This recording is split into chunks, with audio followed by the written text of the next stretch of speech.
Hello, good morning. Ito guys, katatapos natin magkape. Nakaupo tayo sa kabilang bahay. Kaya nag-live tayo. Ito, nakapantulog pa ang lola.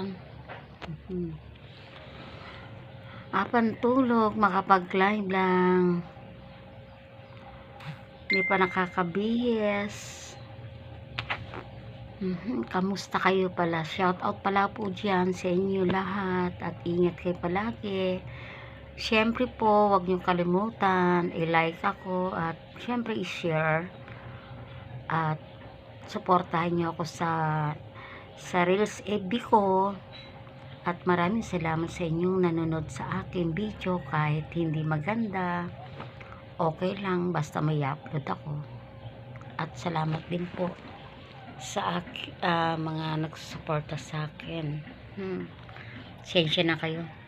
Wala, ang live ko lang talaga dito lang sa bahay. Hindi pa ako nakakalabas. Pero malapit na. Ay nako, ganun talaga ang buhay. Okay na naman ako ngayon, no. Nakakaraan talagang matamlay ako mag-live. Madalas kumakain kasi kailangan ko ng mainit na sabaw. Kung ba naman magkasakit ng trangkaso, kagagaling mo lang bumalik ulit, binat yata. Kaya medyo nagpapagaling ako ng sobra. Kasi may konti ubo ako. Kaya God bless sa inyo lahat.